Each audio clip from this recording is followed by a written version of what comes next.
Hey guys, today I am going to work on my October prompt in my One Little Word album.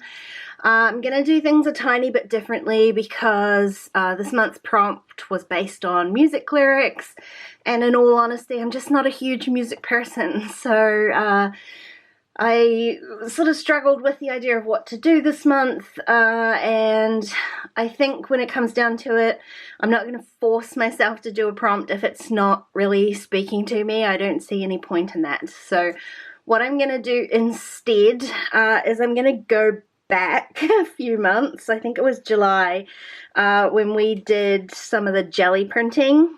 And these were sort of more notes to myself, but I'm going to use that idea of creating art and spend a little bit of time playing with my gel press and just making some art that I like. And then I may add some quotes into that afterwards, but I think for now I'm just gonna go ahead and play a little bit, get painty, get messy, and just enjoy that time, and then I'll work out what I'm going to do with it afterwards. So I've pulled out a few colours of acrylic paint, but one colour that I really wanted to use and I don't have, I know it's shocking, is like a bright kind of fuchsia pink. I just don't have one at all. I don't have a huge collection of acrylic paints, but it shocked even me that I didn't have a bright pink. So what I've done is I'm just going to create this kind of pink color that I was after, and it's not even quite the color I was after. I just used some white acrylic paint and I added some fuchsia ink to it. And it did not a bad job. It didn't change the texture in any like sort of particular bad way or anything like that. So, you know, it would have been easier to have actual paint, but this worked out quite nicely. And really, I'm just messing around. I'm just playing. I felt really rusty, I'll be honest. The last time we did this prompt, I think, was way back in July, and I have not pulled out these plates since then, I don't think. So it did feel really rusty. I didn't really like remember what I was doing or how to go about things. And so it just took a little bit of time to get into it. And by the time I'd done maybe 10 or 15 minutes of this, I felt better. I felt like I had more of an idea of where I was going.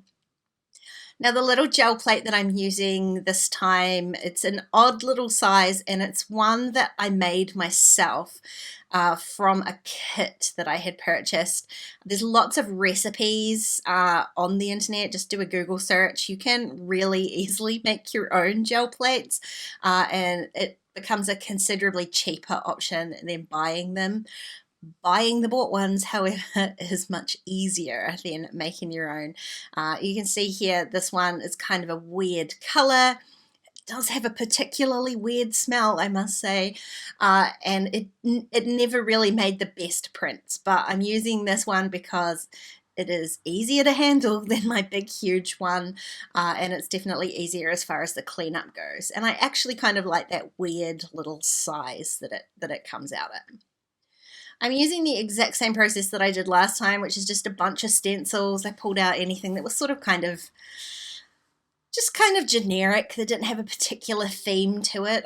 I moved away from the kind of butterflies and stuff that I did last time, and I'm just playing with different layers. That first layer of pink flowers that I put down there, the paint didn't come off.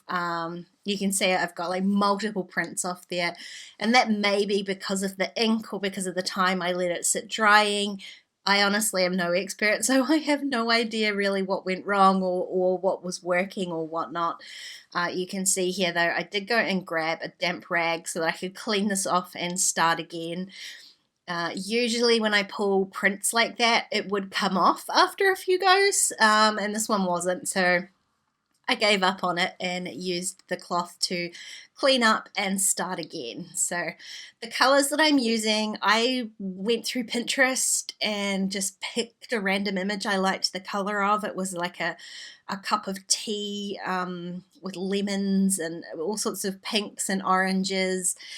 and a little bit of teal, and so that's what I'm going with. I guess it's a reasonably common color scheme for me, isn't it? Pink and teal. But I love that little addition of orange, and orange is not a color that I use a whole lot. More so this month because I've been working in my October, well, almost daily album, and so there's a lot of orange going on there, so orange was sneaking into this album as well. So you can see here I'm just layering up little stencils. I'm trying really hard, and it's probably my biggest curse with these gel plates, to not use too much paint. I tend to over ink these things, which makes things a little bit messy. If you use less paint, each layer can dry separately in between, and then you get a much more distinct kind of layering effect. When you add too much paint, it obviously takes a bit longer for that to dry. And I am pulling multiple kind of stencils, multiple prints off each one. I'm not cleaning any of these things in between because I'm only using these few colors. They're not really, nothing's really getting too muddy, and when the prints that I'm pulling do get a little bit kind of muddy looking, that's when I grab that rag back out and just wipe the block off again and start again. Now some of these I like a lot and some of them I'm not so keen on, and I think that's kind of, as far as my process with this goes, that's definitely just how it works. So I had originally like cut out 4 bits of card to do on here, and I very quickly realized I was going to need more than 4, because I'm sure if you're a bit more practiced at this, you could have more control over what you're getting, and you could decide you were going to do 4 and get 4 good prints. I need a little bit more than that, so I did end up having to go and grab some extra paper. The prints that I'm printing, the paper that I'm printing these prints on, that's a lot of P's, is 160 GSM Trophee paper, so it's a slightly thicker paper. Sometimes I do just do these on just regular printer paper, because you go through I go through so much paper, I tend not to use like a super good expensive paper, but just whatever really I have on hand.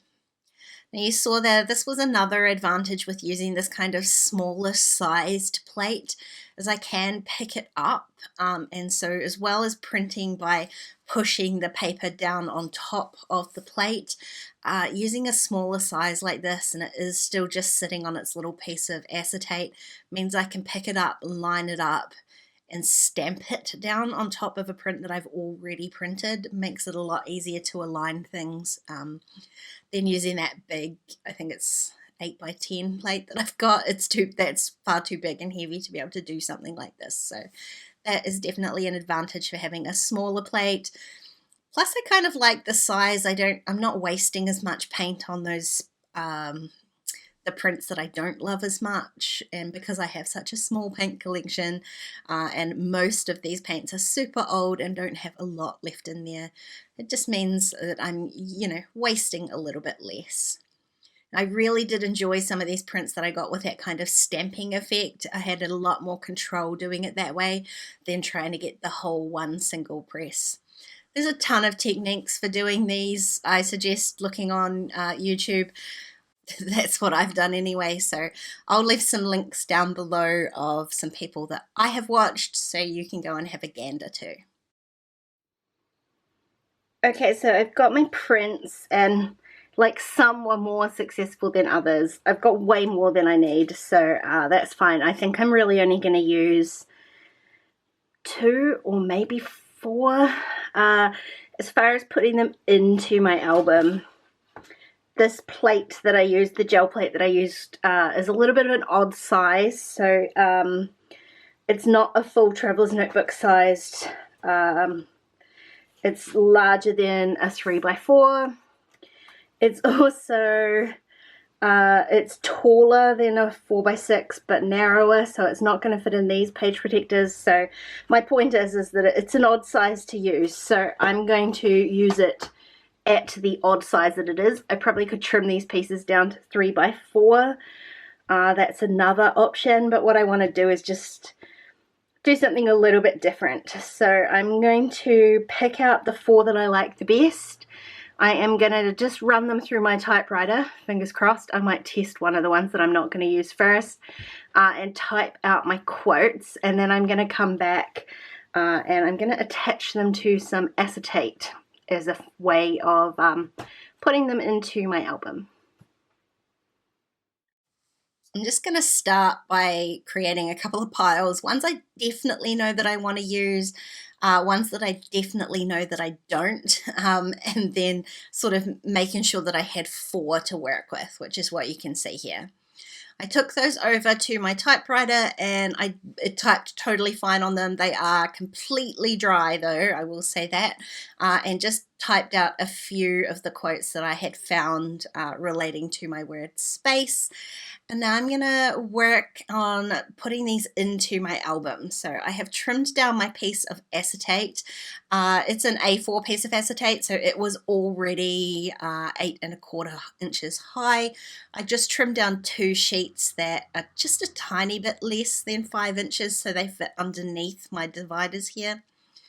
And then I went to use my 6-hole punch and it did not quite line up with the dividers, so I just used a single hole punch to punch those holes in the 2 pieces of acetate. Now I did start trimming these pieces out, and this trimmer did not coat particularly well with the slightly damp, I guess. I don't know, maybe it was the thickness of it. So I did end up pulling out my big mixed media trimmer that chopped through these no problem.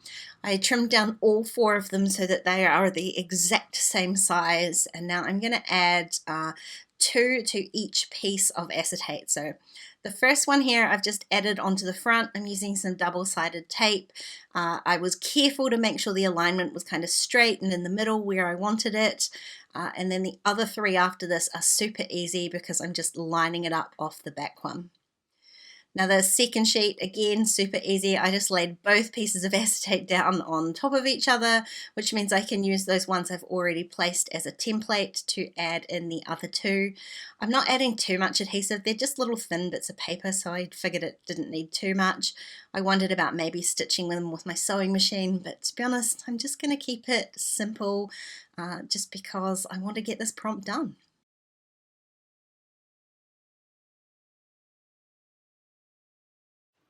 So that's this prompt all done. I'm especially loving the way that these colors work on the back of my dividers here.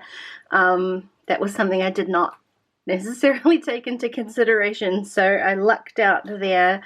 If you want to grab some of these cut files for these dividers for yourself, make sure you check out the description box down below. They're always linked in these videos for you. That's a free download for you. Thank you for joining me today. I hope that you've enjoyed this process. I hope that it gives you permission to change things up. There is no right way of doing anything. Make a project work for you. If you don't enjoy doing it, what's the point? I hope you're all doing really well, and I will see you again really soon. Bye guys.